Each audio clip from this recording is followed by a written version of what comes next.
오늘 우리에게 주시는 하나님의 말씀 누가복음 3장 1절에서 14절까지 신약성경 91쪽의 말씀입니다.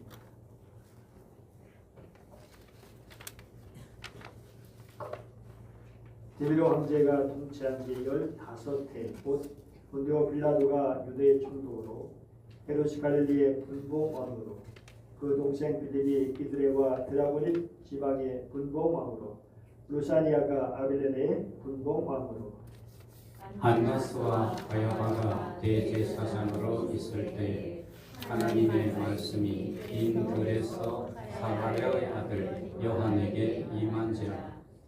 요한이 요단강 부근 각 처에 와서 죄의 사함을 받게 하는 회개 세례를 전파하니 선지자 이사야의 책에 쓴 바 광야에서 외치는 자의 소리가 있어 이르되 너희는 주의 길을 준비하라.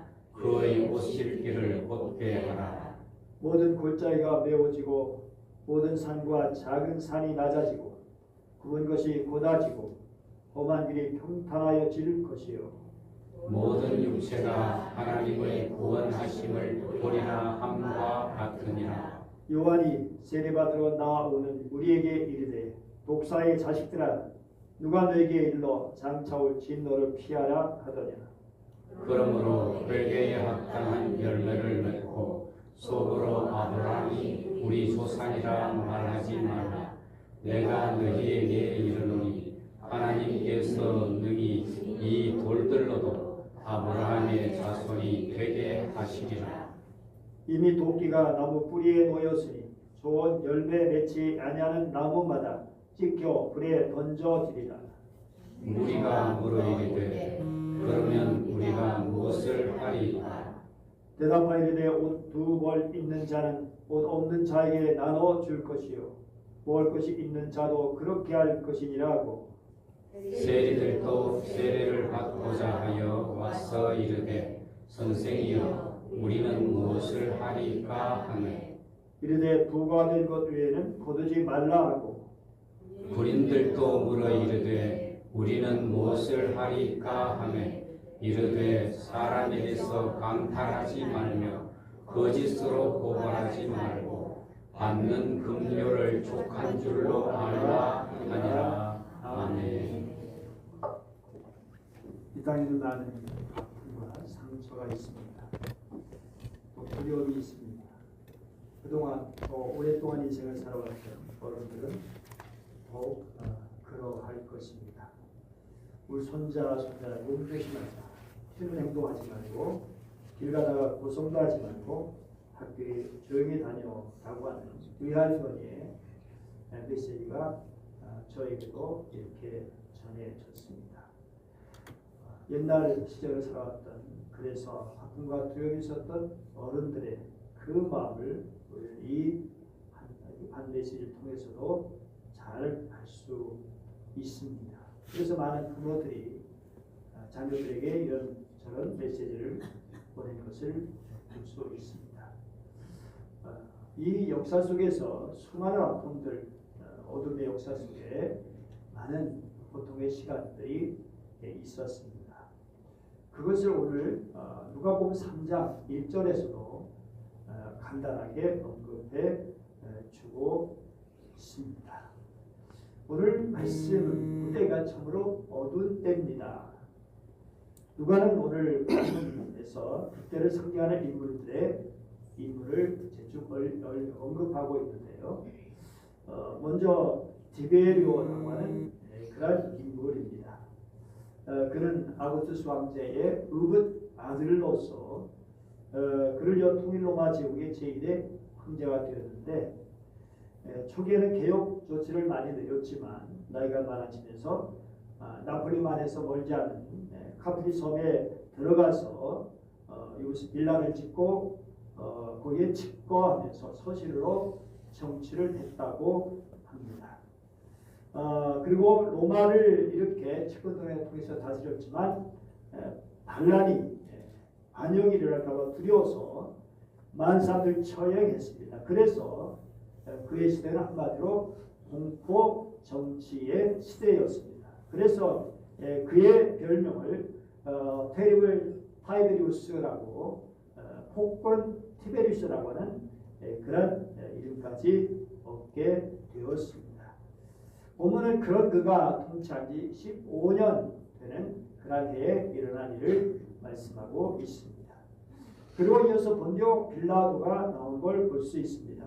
유대 땅을 다스리던 헤롯 아켈로를 폐위시킨 로마 황제 디베리오가 파견한 총독이었습니다. 그는 주 26년부터 36년까지 총독으로 재임했는데 아주 유대교와 유대 문화를 열시하는 사람이었습니다. 그래서 유대인들과 여러 차례 충돌을 했습니다.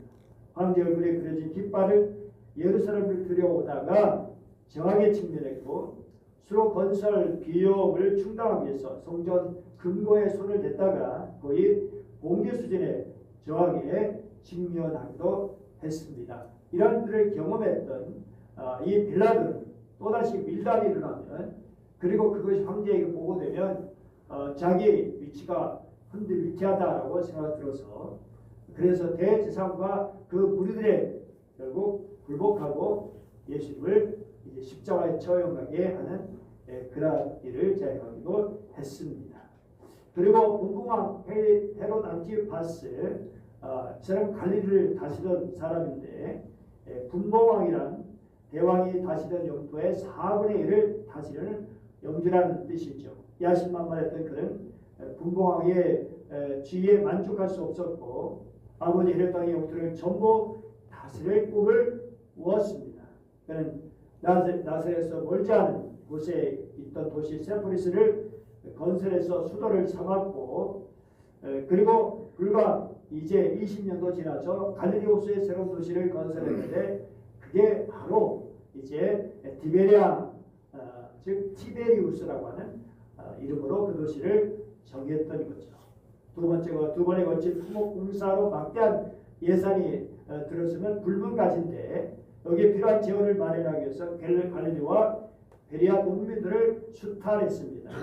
당시 갈릴리 전체 인구가 15만 명이 채 되지 않았다고 하니 갈릴리 민중들이 겪은 억압과 수탈의 현실이 어떠했을지 보자라고 뻔했습니다.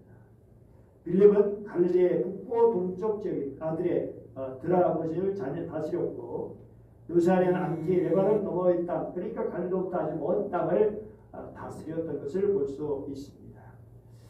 그런데 이렇게 또 이제 사람들 정책의 사람들을 언급한 뒤에 이제 두 사람의 대제사장 안나스와 가야바를 또 언급함으로 당시 종교적인 상황을 이제 설명하고 있습니다.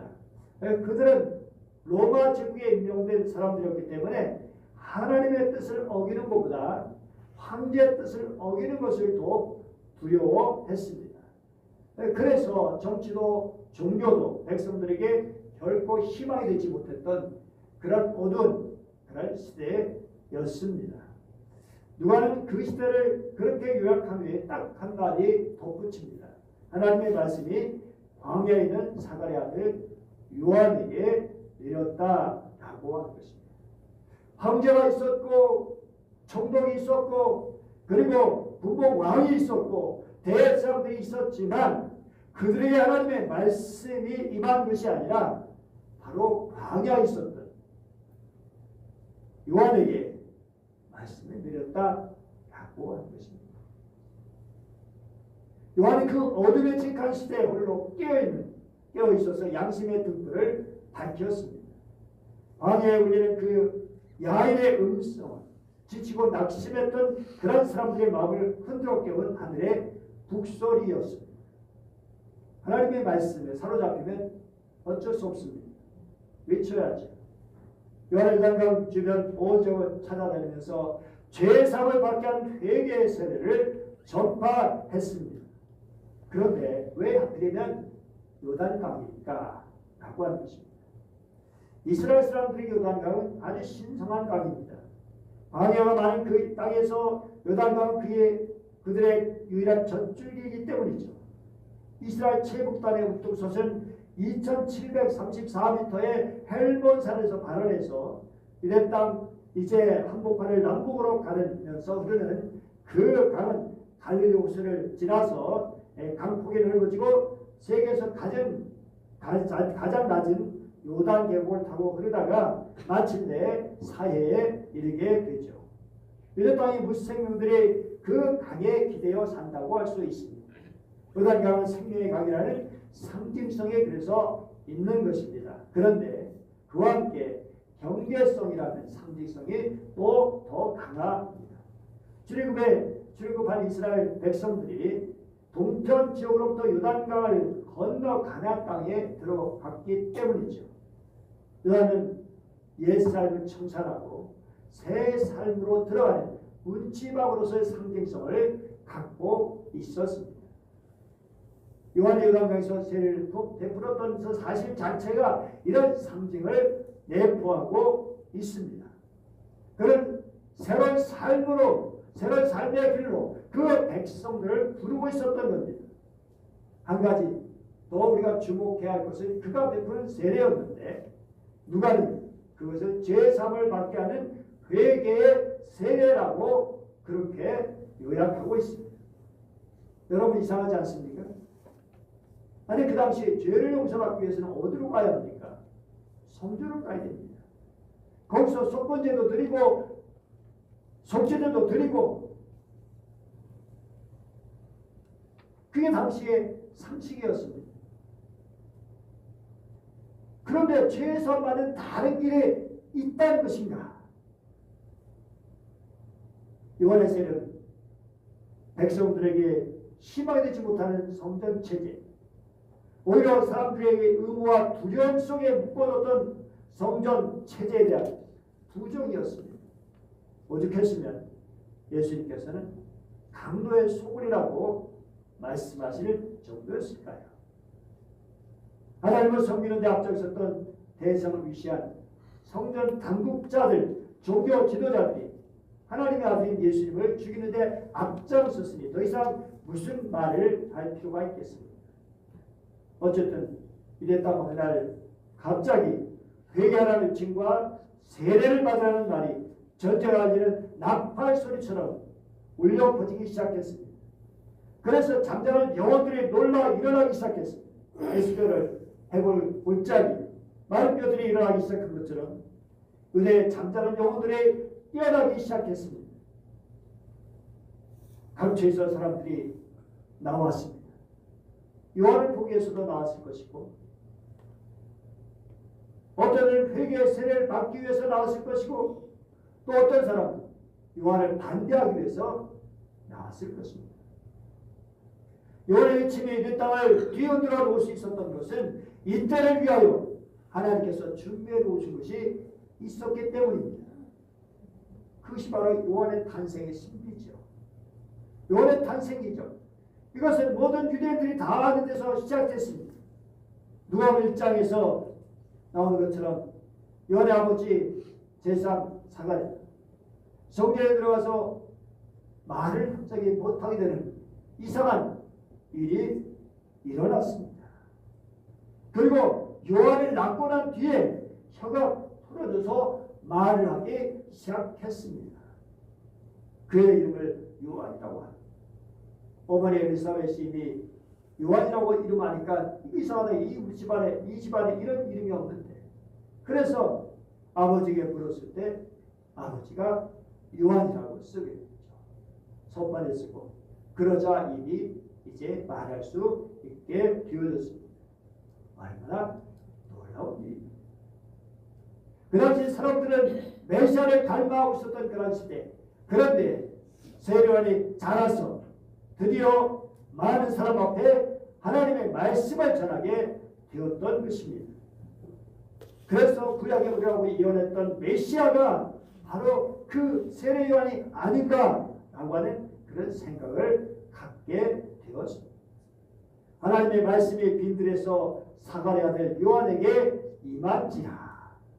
하나님의 말씀, 여기서 말씀이라는 단어는 레마라고 하는 단어인데요. 누가복음 1장 37절에 대저 하나님의 모든 말씀은 너가지 못하심이 없느니라. 여기 같이 다 레마죠. 말씀. 어떤 구체적인 사건을 사용할 때 이제 구체적인 사용을 말해서 사건을 말할 때 이제 사용되는 거죠. 하나님께서 우리에게 구체적인 내용을 지시하실 때 사용하는 용어죠. 오늘 제가 전하는 말씀 속에서 여러분 저것이 하나님께서 내게 주시는 말씀이다 라고 확신하며 아멘으로 받으면 그것이 하나님께서 내게 주시는 레마가 되는 것입니다. 아리토레는 이미 알고 있던 성경 구절이 나의 필요에 정확히 부응한다는 것을 알 때 그 의미가 새롭게 다가올 것이라고 말했습니다. 이상한 것은 하나님의 성령의 역사 그 말씀에 사람들이 귀를 기울여 모여들게 되어 있습니다. 여기에 결단이 일어나죠. 회개와 결단. 하나님의 레마가 계속해서 우리 마음속에 울려야 하는 거죠. 매번 성령께서 주시는 말씀을 붙들고 살아가신 저와 여러분 되시기를 바랍니다. 하나님의 아들 예수 그리스도가 활동을 시작할 때가 됐습니다. 이때를 맞춰서 세례의 활동도 바빠지기 시작했습니다. 주님이 오시는 길을 준비해야 하기 때문입니다. 그래서 이를 위해서 세례요한은 끊임없이 회개를 외쳤습니다. 8절 어떻게 되어 있죠? 시작. 그러므로 회개에 합당한 열매를 맺고 마음의 변화 중요하죠. 그것을 더 나아가서 삶의 변화가 있는 회개를 하라 그런 말씀입니다. 마음의 변화 그리고 삶의 변화가 없는 회개는 거짓이라는 것입니다. 보면 10절에서 14절까지 보여주는 바와 같이 회개는 구체적으로 하는 것이다 보여주고 있어요. 우리가 회개라고 말할 때 그 말은 모든 사람에게 공통된 적을 회개하는 말이 아닐 겁니다. 각자 회개할 것이 따로따로 있는 것이죠. 고쳐할 것이 따로따로 있는 것이죠. 그래서 회개할 것 회개하고 바르게 돌아서는 것이 바로 회개라는 거죠. 회개 없이는 하나님 앞에 한 발짝도 나갈 수가 없습니다. 회개한 자들이 계속해서 자신의 잘못을 뉘우치고 고백할수록 그 안에 은혜가 넘치게 됩니다. 회개하지 않고 뉘우침이 없는 마음은 결국 악한 마귀에게 지배를 당하는 겁니다. 회개하는 마음은 성령께서 지배하시는 마음이고 회개하지 않는 마음은 사탄이 지배하는 마음입니다. 진정으로 회개하는 마음, 말씀이 그 마음밭에 새겨지게 됩니다. 뉘우침이 없으면 그 사람의 마음은 돌짝밭이 돼서 그렇게 말씀하면 사단이 와서 곧 먹어치우게 됩니다. 오늘 여러분 진정으로 하나님 앞에 회개할 것이 있으면 회개하시기 바랍니다. 하나님 앞에 엎드리시기 바랍니다. 하늘의 은혜가 넘칠 것입니다. 회개하는 세례자 요한의 말씀에 마음에 찔린 사람들이 있었습니다. 그러면 우리는 무엇을 해야 합니까? 요한이 간단하게 대답합니다. 같이 읽어볼까요? 대답하였는데 옷 두 벌 있는 자는 옷 없는 자에게 나눠줄 것이요 먹을 것이 있는 자도 그렇게 할 것이니라. 쉽죠? 이렇게만 할 수 있다. 세상에 전쟁은 없을 거예요. 전쟁의 뿌리는 뭡니까? 가난과 기근이죠. 그리고 더 많이 가지려는 욕심이죠. 그런데 나누라는 것입니다. 나눔은 평화의 길입니다. 근데 왜 우리는 이것을 실천하지 못할까요? 어쩌면 두려움 때문에 그렇게 못할 수 있어요. 미래에 대한 두려움, 불안과 두려움 때문에 우리 많이 모아두려고 합니다. 이거 없으면 내가 어떻게 살지? 이 많은 것을 가지고 있음에도 불구하고 남에게 줄 것은 없는 현실. 믿는다고 하는 우리는 어떠한가요? 세리들의 한 대답이나 군들의 한 대답도 아주 심플합니다. 세리들의 우리는 무엇을 하여야 하니까라고 했을 때 뭐라고 대답했죠? 같이 한번 읽어볼까요? 다음에 말씀. 예, 거기 안 나오죠? 예, 13절 시작. 이르되 두 가지 것 외에는 거두지 말라. 너에게 정해진 것보다 더 받지 말라. 세금도 많이 거두는, 요새는 뭐 상상할 수 없지만 옛날에는 세리들이 정해진 외에도 막 이제 거둬들고, 그래서 그렇게 불의한 소득으로 치부했던 것이죠. 군인들에게는 뭐라고 하죠? 사람에게서 강탈하지 말며 거짓으로 고발하지 말고 받는 금료로 족한 줄로 알아. 너희 봉급으로 만족하게 여겨라. 자기들의 힘과 지혜를 이용해서 이 속을 트지 말라. 자기의 권세를 가지고 자기의 힘을 가지고 사람들을 괴롭히고 사람들 거 빼앗고, 그래서 욕심을 채우는, 다른 사람 억울하게 하고 힘들게 하는 그런 삶을 살지 말라는 것이죠. 결국 지킬 것을 지키며 사는 것이 회개한 회개의 삶이라는 것을 알 수도 있습니다. 여러분, 회개란 어떤 것인가? 하나님의 말씀은 어떤 것인가?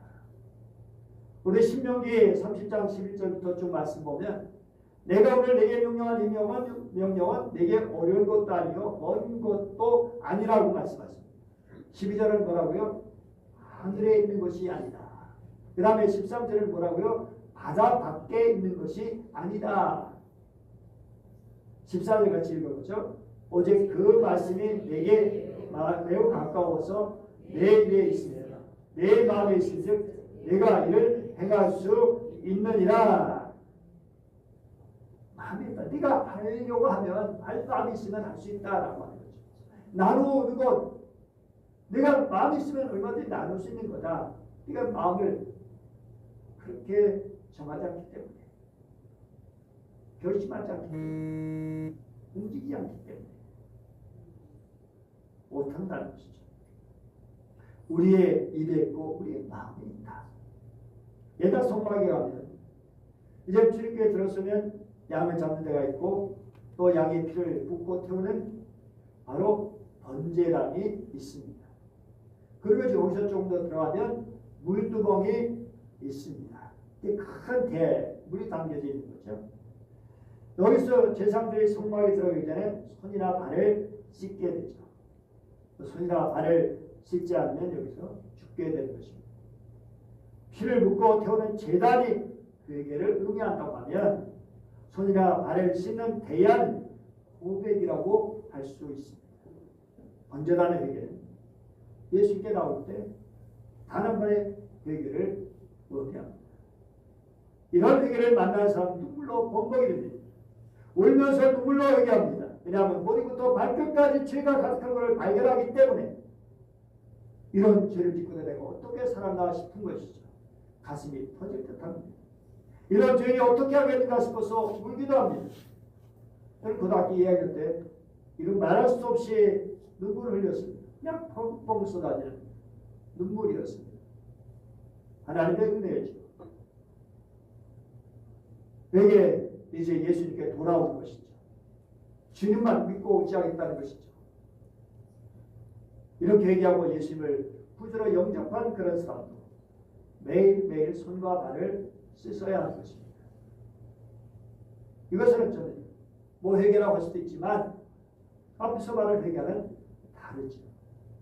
자기의 잘못을 뉘우치고 자기 부족을 뉘우치면서 잘못 하나님 앞에 자백, 고백하는 행위입니다. 하나님 앞에 우리의 잘못을 자백한다고 할 때 우리는 잘못한 것만 생각합니다.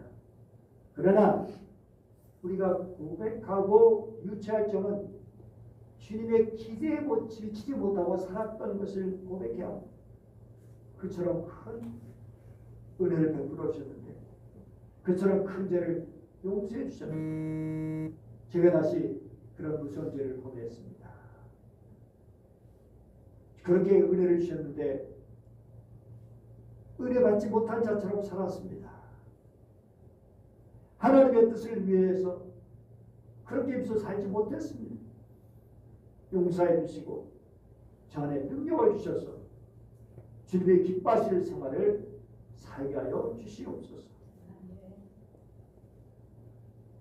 정말 우리 신자는 날마다 주님의 보이는 피에 자신의 손을 씻어야 합니다. 우리의 신앙적 출발점도 어찌할꼬야 합니다. 우리가 어찌할꼬. 그게 단식이 하늘의 문이 열립니다. 우리가 어찌할꼬라는 고백에 말씀이 열립니다. 그리고 그 위에 성령께서 활발하게 역사하십니다. 세계교회 역사를 보면 집중적인 기도가 있었고 말씀 있고 철저한 죄의 회개가 있었던 곳에 성령께서 임하셨습니다.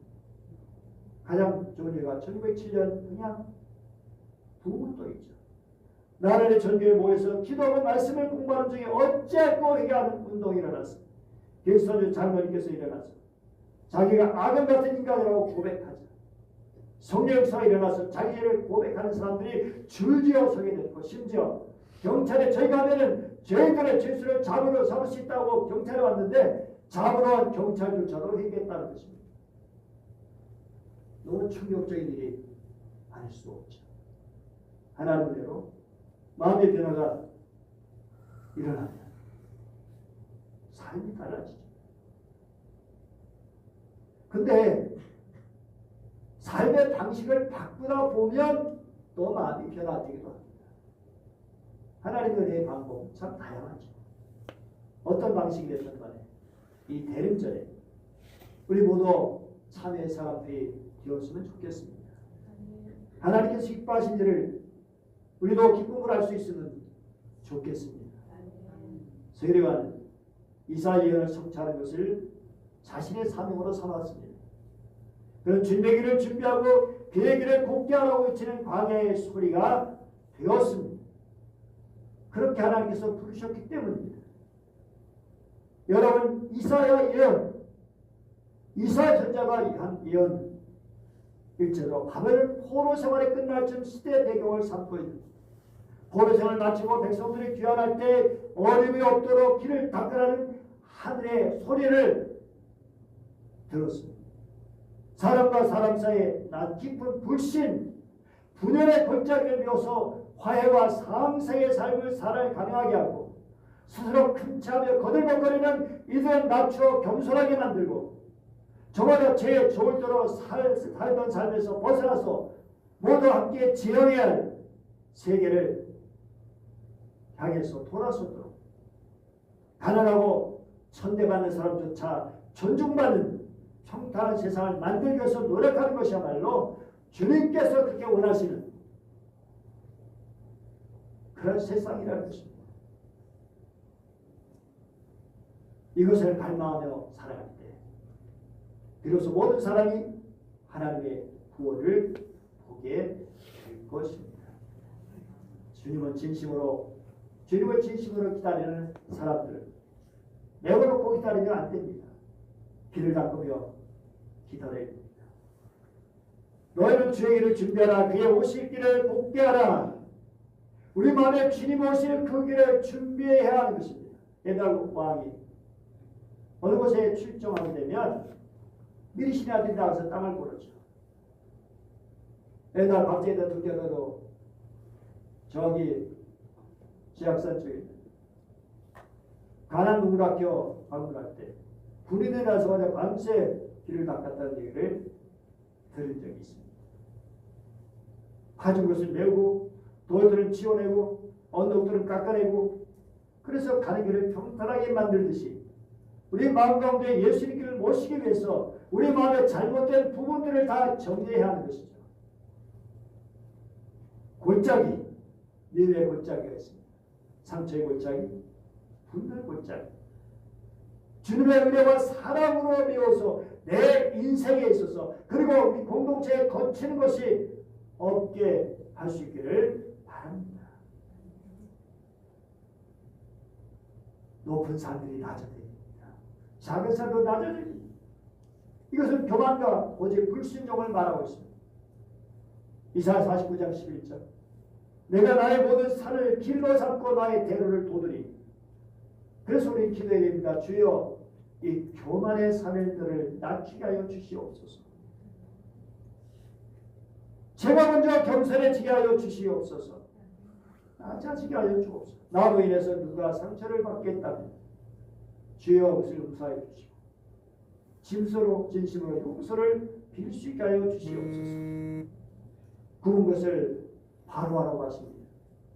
굽은 것을 거짓되고 교활하고 위선적이고 부정적인 마음, 뒤틀린 마음입니다. 그러면 세상이 다 뒤틀게 봅니다. 우리는 그런 사람을 주님의 사랑으로 감싸주고 품어주고 용서해줘야 됩니다. 우리 자신의 그런 모습이 있다면 성령의 능력으로 바로 펴는 그런 은혜가 있기를 바랍니다. 험한 길을 평탄하게, 마음이 험하고 거친 사람들 이물면 욕설이 나옵니다.